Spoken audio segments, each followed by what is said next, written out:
हाय, तर चला आजच्या ब्लॉगमध्ये तुमचं स्वागत आहे. मी एवढी तयार होऊन कुठे जात आहे माहिती आहे का? मी जात आहे माझ्या मैत्रिणीच्या डोहाळे जेवणासाठी. तर छानपैकी अशी साडी वगैरे वेअर केलेली आहे. खूप दिवस झाले मी मेकअप वगैरे काही केला नव्हता. आता मस्तपैकी एक साडी वगैरे वेअर केली. खूप लांब नाही, गल्ली तर जवळच आहे. साडी वगैरे मस्तपैकी वेअर केली. ही साडी मी का वेअर केली माहिती? कारण माझ्या मुलीचा देखील ड्रेसचा हाच कलर आहे, त्यासाठी मी ही साडी वेअर केली आणि तिने तो ड्रेस वेअर केलेला आहे.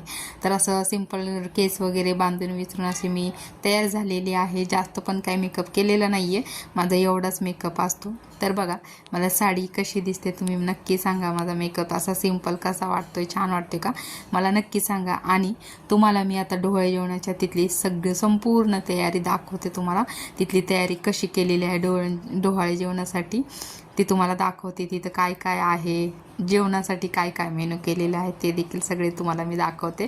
तर चला आपण जातोय आता डोहाळे जेवणासाठी. हे बघा कृष्णाचे फोटो किती छान आहेत ना. हे बघा झुला वगैरे सगळं सजवलंय, त्यांनी लिहिलंय कोणीतरी येणार येणार ग.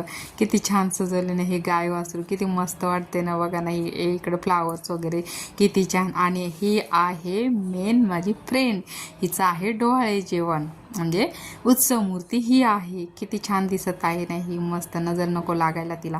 बघा ही सगळी डेकोरेशन हे मस्तपैकी केलेलं आहे. आणि इकडं जेवणाचा मेनू आहे. जेवणाचा मेनू देखील खूप छान आहे. माझा आवडताच आहे पनीर वगैरे, असं खूप आवडतं आम्हाला पनीर, खूप मस्त. आणि ही बघा किती छान आहे ना डेकोरेशन. इकडं पाठीमागे पण मला पण खूप आवडलं डेकोरेशन. खरं किती छान वाटते ना स्त्रीच्या जीवनामध्ये हे. म्हणजे एक स्त्री प्रेग्नेन्सी वगैरे असल्यानंतर कसं फील होते ना. बघा ना वेगळंच असतं हे. बघा जेवण वगैरे केलं आणि आम्ही परत घरी आलो.